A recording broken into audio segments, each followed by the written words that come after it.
안식일이 시작되는 이 첫 시간에 또 저희가 함께 모여서 저희가 부른 이 찬미의 말씀 가사처럼 말씀을 연구하고자 합니다. 이 시간 저에게 지혜의 영을 부어주셔서 우리가 말씀을 또 이해할 뿐만 아니라 이 말씀이 또 우리의 삶 속에서 그대로 되는 경험을 우리가 할 수 있도록 이 시간 은혜를 주시고 우리와 함께 해주시기를 우리 구주 예수님의 이름으로 기도합니다. 아멘. 네, 오늘 실물교훈 제6장 씨 뿌리는 비유에서 배울 다른 교훈들이라는 제목으로 우리 함께 말씀 나누겠습니다. 자, 우리 실물교훈에 씨 뿌리는 이야기가 꽤 많이 나오네요. 그죠? 네. 자, 여기 이제 땅에다가 씨를 심으니까 여기에 씨가 나고 싹이 나고 그리고 점점 자라고 꽃이 피고 또 이렇게 열매가 열렸습니다. 꼭 그림을 보니까 토마토 같기도 한데요. 네. 이러한 성장의 과정을 우리 제6장에서 말씀하고 있는데 여기서 우리가 배울 교훈이 또 무엇이 있는가에 대해서 우리 제6장이 우리에게 말씀하고 있습니다. 저희가 그냥 간과하고 이렇게 지나치기가 쉬운 부분이 뭐냐 하면 늘상 우리가 이렇게 보는 이 자연계 가운데서 하나님의 능력이 얼마나 위대한가에 대해서 우리가 잘 그렇게 모르고 그냥 지나치는 경우가 있습니다.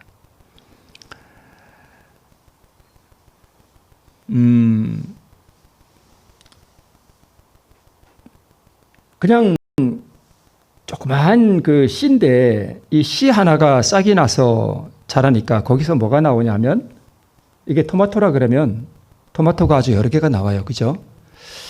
그리고 또 전에도 말씀드렸지만 제가 또 이렇게 운동하는 산책하는 뚝방길에 밤나무가 하나 있는데 늘상 보잖아요. 그 나무를. 근데 겨울에는 아무것도 없거든요. 그냥 마른 가지만 이렇게 있는데 지금 이제 거기 싹이 나오기 시작했어요. 근데 나중에 가을이 되면 거기서 뭐가 나와요? 밤이 나와요. 분명히 겨울에는 밤이 없었는데 거기서 밤이 나온단 말이에요. 우리는 그걸 당연히 여기잖아요.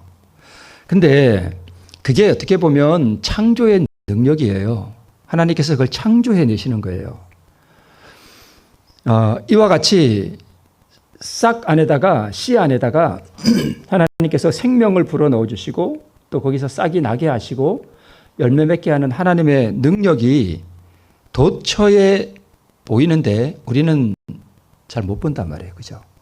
그냥 그저 그러려니 하고 살아가는데 절대 그렇지가 않다는 것입니다. 그리고 그런 것들을 보면서 우리가 또 무엇을 느끼게 되는가 하면 피조세계, 즉 하나님께서 만드신 이 피조물로 가득 찬 이 세계를 돌보시는 하나님의 그 자애로우심을 우리가 보게 된다는 것입니다. 심어놓으면 이 열매를 하나님께서 왜 이걸 나게 하시고 열매를 맺게 하셔요? 누구 주시려고요? 우리에게 주시려고 그렇게 하신다는 것입니다.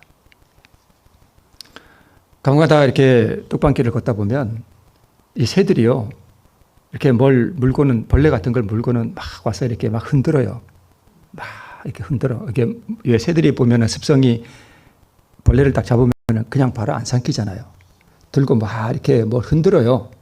흔들어 가지고 이걸 다 쭉 늘어지게 만든 다음에 삼키더라고요.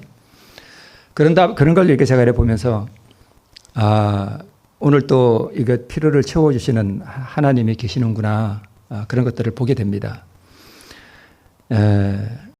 그래서 우리가 이러한 피조 세계를 돌보시는 하나님의 자애로우심을 우리가 기억한다면 우리가 살아가는 일에 대해서 염려할 필요가 없다는 것이죠. 네. 그러면 내가 하루 종일 방에 가만히 있고 1년 12달 방에 가만히 있어도 내 밭에 이렇게 열매가 열리나요? 그건 또 아니잖아요. 그죠? 그러면 여기 열매를 내게 하는 데 있어서 내가 해야 할 일이 있고 하나님께서 하시는 능력이 있단 말이에요. 그럼 하나님의 능력이 내 밭에 나타나게 하려면 나는 거기다가 뭘 해야 되는가 하면 밭을 만들고 씨를 넣고 가꿔야 된단 말이에요. 그래서 세상을 창조하시는 능력이 분명히 도처에 없는 곳이 없이 이렇게 보이기는 하는데 그 모든 것들이 하나님의 말씀의 능력인데 또 이 능력으로 씨를 창조하셨는데 또 이 말씀으로 이 씨들이 자라나고 번식할 능력을 주셨다는 것이죠. 그래서 창세기 1장에도 보면 하나님이 가라사대 땅은 풀과 씨 맺는 채소와 각기 종류대로 씨 가진 열매 맺는 과목을 내라 하심에 그대로 되었다라고 기록하고 있습니다. 그러니까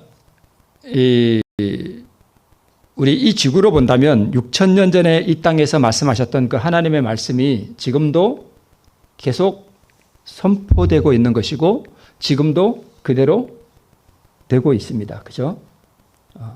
네. 자, 이게 무슨 나무냐 하면 밤나무예요. 말씀드렸듯이 아무것도 없잖아요. 그죠? 아무것도 없어요. 그냥 가지만 있어요. 근데 하나님께서 여기서 뭘 거두지 않으셨나 하면 이 나무 안에 뭐가 있어요? 생명이 있어요. 생명이. 저거는 누가 주신 거예요? 네, 하나님께서 주신 것입니다. 그런데 이제 좀 있으면 이제 이렇게 될 거예요. 그죠? 이 방꽃 향기가 이제 6월달이 되면 나는데 저 아무것도 없는 가지였는데 저기서 싹이 나고 꽃이 핀단 말이에요. 그죠? 그러니까 없는 거에서 생긴 거나 마찬가지예요. 그리고 우리가 저걸 당연히 여겨요. 그래서 자연이라 그러잖아요. 스스로 그렇게 된다는 거예요. 근데 그게 진짜 스스로 그렇게 되는 게 아니라 하나님께서 이렇게 되도록 돌보신다는 것입니다. 또 좀 있으면 어떻게 돼요? 저기서 이렇게 나온단 말이에요. 그죠? 저걸 우리가 먹고. 네. 그래서 하나님의 기이한 말씀의 능력을 선포하고 있는 거예요. 뭐가요? 밤도 또 모든 우리 밭의 식물도 작물도 하나님께서 그렇게 다 명령하셨고 또 그대로 되도록 하나님께서 프로그램 해놓으셨고 네. 그래서 다 그대로 된다는 것입니다. 참 보기에도 먹음직스럽죠. 그래서 우리가 이런 것들을 보면 하나님께서 이 피조 세계를 사랑하시고 우리를 위하여 모든 필요한 것들을 공급해 주시는 하나님에 대해서 그 자유로움을 우리가 느낄 수가 있습니다. 자, 그런데 참 먹음직스럽죠. 근데 저게 내게 아니면 저기 가서 따먹으면 어떻게 되죠? 절도가 되는 것입니다. 절도. 인간이 타락하고 난 다음부터는요. 물론 하나님께서 우리에게 필요한 것들을 공급해 주시기는 하는데 이것들을 우리가 먹고 살기 위해서는 뭐 해야 되냐 하면 땀을 흘려야 돼요. 땀을 흘려야 돼요. 원래는 이런 과일을 먹고 살아가는 일에 있어서 다 이게 공짜였어요. 그죠? 원래 다 공짜였어요. 그렇잖아요. 에덴 동산에 하나님께서 수많은 과일들을 다 만들어 놓으시고 마음대로 먹으라 그랬습니다. 마음대로 먹으라 그랬습니다. 뭐만 제외하고요? 선악과 하나 딱 그거 제외하고 모든 과일. 여러분 에덴 동산에는 우리가 보도 듣도 못한 과일들이 많이 있었습니다. 근데 지금은 거의 다 멸종되고 없어요. 실제로 우리가 지금 먹는 과일들은요 종류가 몇 가지 안 돼요. 그죠? 우리가 모르는 열대 과일도 있어요. 그죠? 수도 없이 많아요. 그러니까 이런 것들을 보면 하나님께서 그러니까 천국에 가면 우리는 더 이상 이런 것들을 먹기 위해서 땀을 흘리지 않아도 됩니다. 그리고 이런 거 굳이 먹지 않아도 우리는 불멸의 생명을 얻게 됩니다. 자, 들풀 또 하나님이 이렇게 입히시거든 하물며 너희일까 보냐 염려하지 마라 라고 말씀하고 있습니다. 자, 이제 몇 가지 배울 교훈들에 대해서 좀 간단하게 좀 살펴보겠습니다. 자, 하나님의 지배 아래에 있는 천연계에 대해서 우리에게 말씀하고 있습니다. 천연계는 하나님의 명령에 절대적으로 복종합니다. 그게 천연계예요. 자, 해가 뜨고 오늘 비가 꽤 많이 왔었죠. 소나기가 막 내렸었는데 비가 오고 구름이 일어나고 그다음에 곡식이 자라고 별들이 반짝이고 하는 이 모든 것들은 저절로 되는 게 아니라 하나님의 명령에 다 뭐 하는 건가 하면 복종하는 것입니다. 그리고 이들이 열매 맺는 것도 하나님의 법칙을 뭐 하기 때문인가 하면 순종하기 때문입니다. 오직 이성을 가진 인간만이 하나님의 명령을 거역해요. 인간만이 거역해요. 타락한 인간 본성을 굴복시킬 때 순종의 열매를 우리에게 주십니다. 천연계, 그것이 무엇이든지 간에 밤이든 뭐 감이든 이런 것들이 열매를 맺는 것은 다 한 가지 이유 때문입니다. 뭐냐 하면 하나님의 법칙을 뭐 하기 때문에요? 순종하기 때문입니다. 저절로 그렇게 되는 게 아니에요. 하나님의 명령에 복종하기 때문입니다. 그러면 마찬가지로 우리도 하나님께서 우리에게 원하시는 선한 열매를 맺기 위해서는 뭐 하면 될까요? 순종하면 돼요. 근데 이 순종이 뭐라고 제가 늘 말씀을 드렸죠? 순종, 믿음, 또 내 자신을 굴복시키는 거, 이런 것들이 다 같은 거라 그랬죠? 네.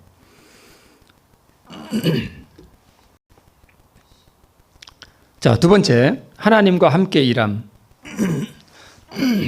아까 말씀드렸듯이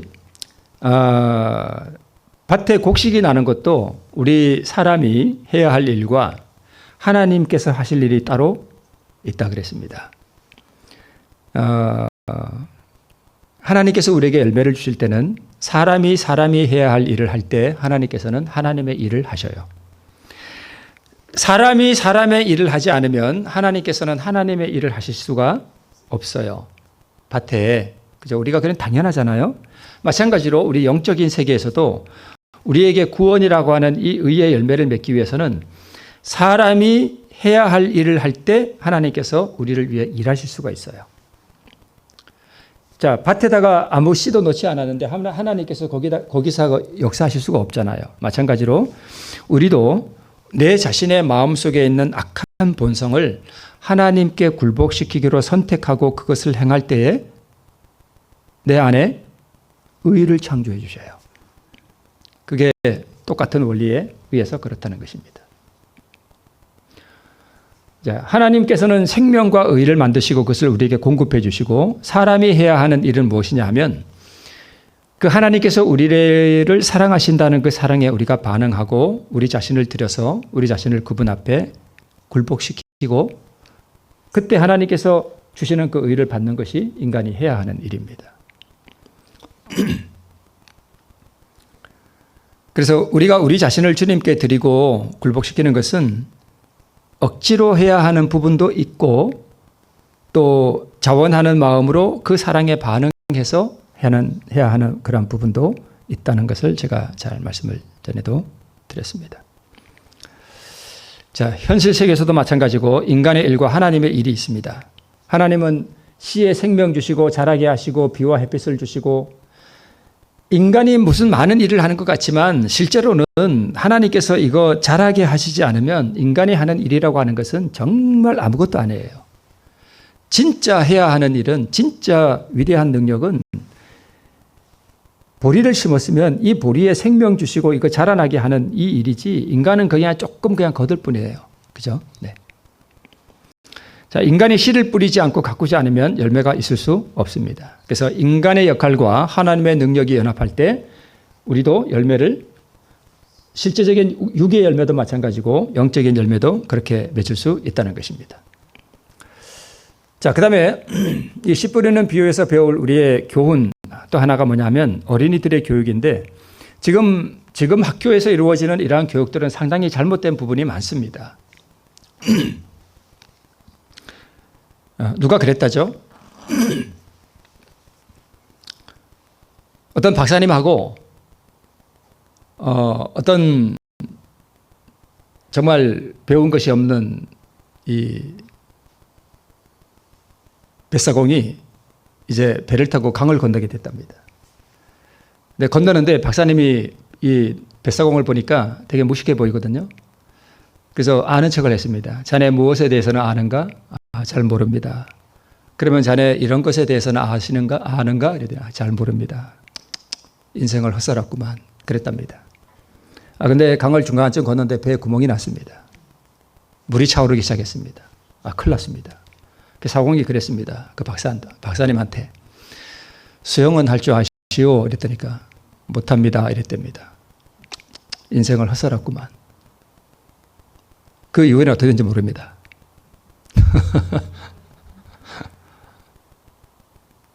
그 지식이 그 박사를 구원하지 못합니다. 누가 헛살한 거죠? 전 모르겠습니다. 박사가 헛살한 것 같아요. 그죠? 네. 자, 교육이 오늘날 우리 젊은 청년들 보면 진짜 하나님께서 우리에게 주시는 이 교육, 진짜 하나님께서 우리에게 가르쳐 주시고자 하는 이 구원의 과학에 대한 이 교육은 주로 어디 있을까요? 천연계 가운데 있습니다. 그래서 천연계를 잘 깊이 연구하면 거기에 구원의 과학이 거기 들어있어요. 그래서 오늘날 청소년들은 어디서 다 교육을 받죠? 교실 안에 앉아서 천연계와 아무 상관없이 교육받고 있습니다. 그러니까 지금 이 공교육이라고 하는 것이 결코 그렇게 바람직하지만은 않습니다. 학교 교육을 잘 받고 소위 똑똑하다고 하는 무슨 대학 가서 이렇게 사람들 나중에 그 인성을 보세요. 못 씁니다. 정말 못 써요. 그래서 하나님께서는 이 구원에 대한 과학들, 그 다음에 하나님의 성품을 아는 그러한 과학들을 물론 성경에도 넣어주셨고 또 하나 어디에 넣으셨는가 하면 천연계 가운데 넣으셨어요. 그래서 천연계만 잘 연구하고 우리는 정말 좋잖아요. 그죠? 매일 농사하는데 힘들어서 그런 거 잘 못 보시죠? 그죠?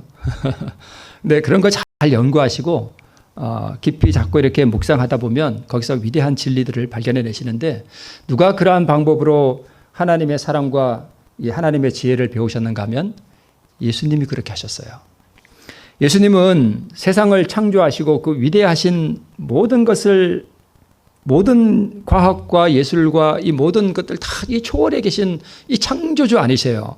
모든 과학과 법칙들이 다 예수님에게서 나온 거예요. 그런데 예수님이 성육신 하실 때는 이 모든 지식들을 다 버리고 오셨어요. 성경 지식도 다 버리고요. 그래서 예수님이 아기로 오셨을 때는 아무것도 모르셨어요. 예수님은 성경을 누구에게서 배웠냐면 어머니 무릎에 앉아서 어머니에게서 배우셨어요. 다시 배우셨어요. 그리고 이 구원의 과학, 그 많은 비유들 있잖아요. 뭐 누룩의 비유, 씨 뿌리는 비유 다 어디서 왔어요? 그분이 천연계를 보면서 깨우치신 거예요. 연구하신 거예요. 근데 오늘날 이 교육이 좀 그렇습니다. 너무 이 교육이 그쪽으로 공고해져서 사실 더 이상 말씀드리기는 좀 못할 정도로 좀 그렇습니다. 그런 부분들이 여기 제 6장에 있고요. 그 다음에 종류대로 거둔다는 것입니다. 심은 대로 수확을 내요. 우리 너무 잘 아는 말씀이죠. 옛날 사람들 콩 심은 데 콩 나고 팥 심은 데 팥 난다. 그러니까 유전법, 그러니까 콩 안에는 그 씨 안에는 그 유전자 안에는 다 기록이 돼 있어요. 뭐가 기록되어 있냐면 콩으로 자라도록 하는 그게 다 기록이 돼 있어요. 유전자가. 그래서 인간의 그 유전자도 우리 인간이 다 세포로 이루어져 있잖아요. 이 세포가 눈에 보이지도 않는 이 작은 세포 하나를 보면 그 안에 세포핵이 있는데 그 세포핵 안에 염색체가 있거든요. 그 염색체 안에 이제 유전자가 들어있는데 이걸 다 풀어놓으면 이 실타래처럼 풀어져요. 근데 이게 하나하나가 다 뭐냐 하면 아데닌, 구아닌, 시토신 하는 그런 무슨 4개, 저도 뭐 잘 모릅니다만 하여튼 뭐 그런 글자로 다 이렇게 연결되어 있답니다. 그러니까 이게 우리 인간이 사실 다 풀어보면 글자로 돼 있어요. 문자로 돼 있어요. 네. 그래서 그 유전 정보에 따라서 우리 이 책을 만약에 여기 있으면 우리가 노래를 부르면 이 책대로 부르잖아요. 가사대로. 그죠? 그러니까 인간이 만들어질 때도 자기 유전자 안에 기록되어 있는 그 글자대로 그걸 다시 복사해내는 거예요. 이걸 제가 복사기에다가 탁 얹어가지고 버튼을 딱 누르면 뭐가 나와요? 똑같은 게 나오잖아요. 그것처럼 똑같은 게 나온다고요. 그게 다 글자로 되어 있어요. 그래서 이제 그 글자가 이렇게 만약에 깨지거나 그러면 사람이 이제 이상해지는 거예요. 네. 그래서 여러분, 이 코가 왜 코인지 아세요? 이 코가 왜 코가 됐냐 하면 이 코 세포 안에는요, 눈이 될 수 있는 유전자도 여기 다 들어있어요. 글자가. 이 코 세포 안에. 근데 왜 이게 눈이 안 되고 코가 됐냐 하면 여기서 눈이 되는 그 모든 유전 인자는 잠자고 있는 거예요. 있고 코가 되는 세포만 깨어난 거예요. 그래서 코를 이렇게 만들어요. 만약에 여기서 눈이 되는 유전자가 깨어나잖아요. 코에 눈이 달려버려요. 진짜예요. 우리 인간 세포 안에는요, 모든 장기를 만들 수 있는 유전 인자가 다 들어있어요. 세포 한 개 속에. 근데 다른 모든 세포는, 유전 인자는 잠자고 있는 거예요. 안 깨어나요. 이게 깨어나면 인간이 괴물이 되는 거예요. 거기에 필요한 것만 깨어나는 거예요. 그러니까 인간이 얼마나 정교한지 몰라요. 너무너무 정교해요. 이걸 과학자들이 다 못 풀어내요. 그러니까 전능하신 하나님께서 인간을 만드실 때 대충 쭉 물러놓은 게 아니에요. 그러니까 타락한 인간도 이러한데 하물며 인간이 타락하기 전에는 어떠했을까? 그리고 인간이 지금은 다 이 썩을 육체가 됐잖아요. 죽으면 다 썩잖아요. 그죠? 근데 사람이 이제 예수님 오실 때 이 구원받는 사람들은 이게 불멸의 몸을 입잖아요. 그게 뭔지는 우리 아직 모르잖아요. 그래서 우리 증언에 보면은 인간이 살아서 이렇게 변화할 때 약간 어떤 고통스러운 과정을 거친대요. 잠깐. 아주 잠깐 고통스러운 과정을 거쳐서 불멸의 몸을 입는 것으로 그렇게 묘사되고 있는데 그 불멸의 몸을 입었을 때 인간이 얼마나 영화로울까. 제가 괜히 자꾸 길어지네요. 자, 그래서 심은 대로 수확을 낸다는 것입니다. 그래서 내가 나쁜 것으로 심으면 나쁜 것으로 나오고 좋은 것으로 심으면 좋은 것으로 나오고. 그래서 육체를 위하여 심는 자는 그 썩어질 것을 거두는데 그러면 육체를 위하여 심는다는 게 무슨 말인가 하면 자기 자신만을 위하여 사는 사람은 육체를 위하여 심는 자예요.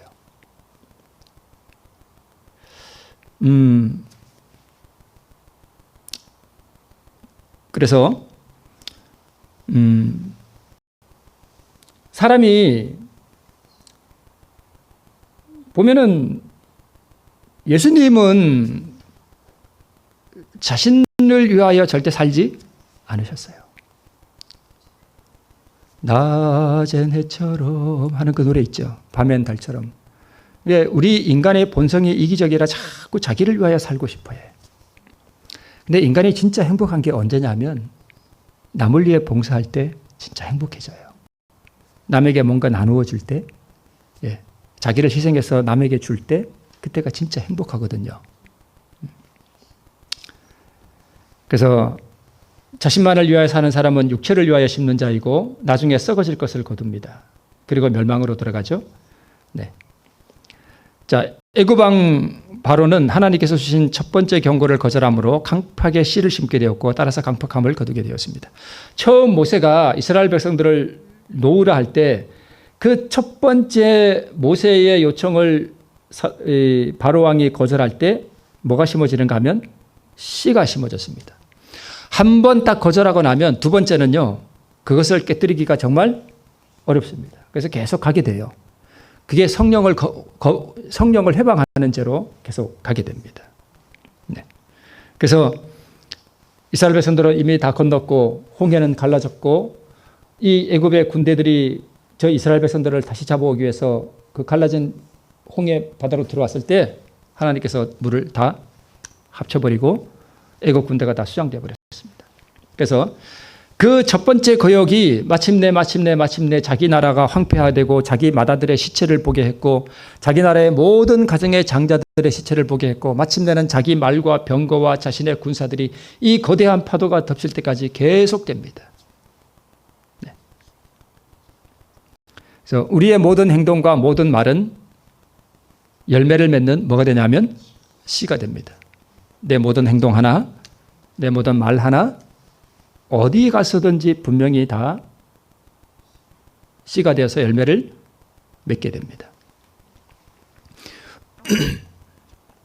그래서 이 씨는 또한 모든 곳으로 날아가서 모든 곳에서 발화하여 자라고 또 다른 열매를 맺게 됩니다. 그리고 그 결과는 어디까지 미치게 된대요? 내세까지 미치게 된대요. 언제 한번 말씀드렸죠?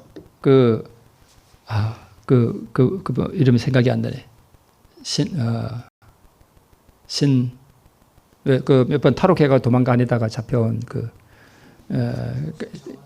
네, 신창원. 네, 제가 한번 말씀드렸죠. 그 초등학교 5학년 때인가? 이 XX야. 그때는 다 월삭금 그거 냈잖아요, 그죠? 돈 안 가져오니까 이 XX야. 돈도 없는 X가 왜 학교 왔어? 이러면서 어떻게 했대죠? 그때 이 신창원이 말했어요. 그때 자기 마음에 악마가 살아기 시작했다. 이렇게 표현을 합니다. 뭐예요? 씨잖아요, 그게. 씨를 이 신창원이라는 그 어린 가슴에 그 담임 선생이 거기다 악마의 씨를 심어준 거예요. 그러니까 어떻게 보면 신창원은 가해자이면서 동시에 피해자예요. 참 불쌍한 사람이에요. 그래서 우리가 사람들을 바라볼 때 나쁜 행동을 하는 사람들, 이런 사람들이 사실은 가만히 그 근원을 들여다보면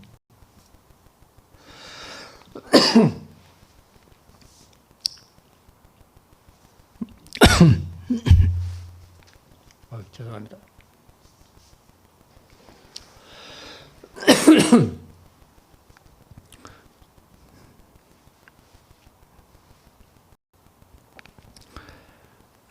그 근원을 들여다보면 네, 불쌍한 사람들이 많습니다.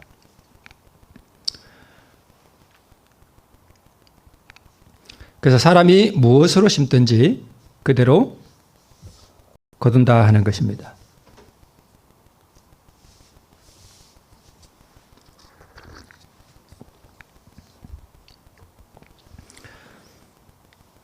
그래서 지금 그림이 어둡습니다만은 바로 왕이 자기의 그 병거가 저 거대한 검은 물이 자기를 덮쳐올 때 뭘 봤을까요? 자기가 뿌려온 그 반역의 씨가 결국은 어떤 열매를 맺었는지를 이 위기의 순간에 보았겠죠. 이와 같은 바로의 경험은 사람이 무엇으로 심든지 그대로 거두리라는 이 진리를 여실히 드러내주는 무서운 신뢰이다. 사람들이 이 진리를 깨닫는다면 그들이 뿌리는 씨에 대해 뭐하게 될 것이다? 조심하게 될 것이다. 우리가 우리 자녀들에게 함부로 내뱉는 이러한 말들, 또 내 옆에 있는 이웃에게 내뱉는 그러한 말들 하나하나가 다 뭐냐 하면 씨가 된다는 것입니다. 이게 다른 사람에게도 뿌려지지만 자기 입에서 나간 것이 자기에게로 돌아옵니다. 자, 그런데 그러면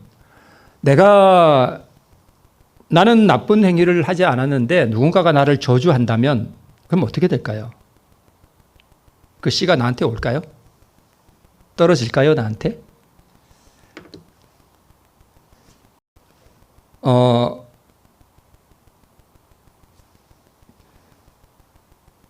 까닭 없는 저주는 참새에 떠도는 것과 제비에 날아다니는 것과 같이 임하지 아니한다 하는 말씀이 있습니다.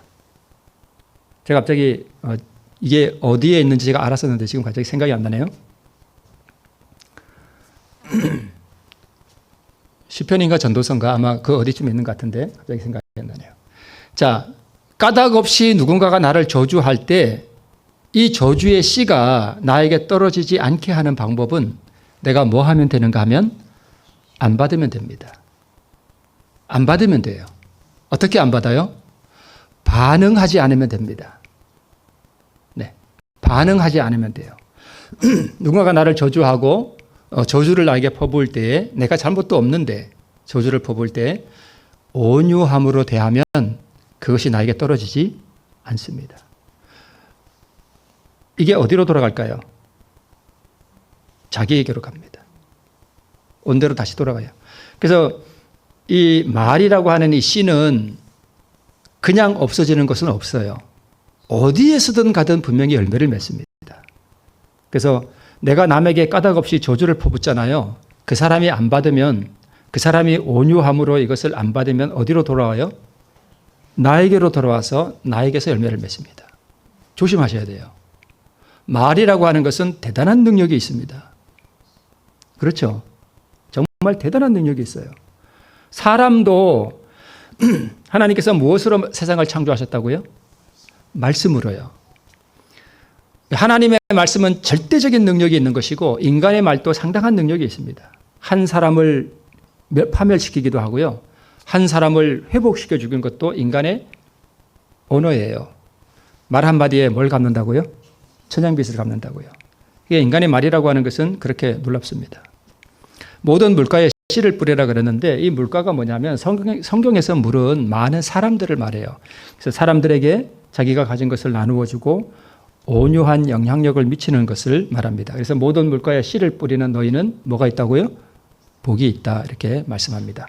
그래서 모든 물가에 씨를 뿌린다는 말은 하나님의 선물을 항상 나누어 준다는 의미입니다. 이 말은 하나님의 사업이나 인간의 요구가 우리의 도움을 필요로 할 때 기꺼이 도와주어야 한다는 것을 의미한다.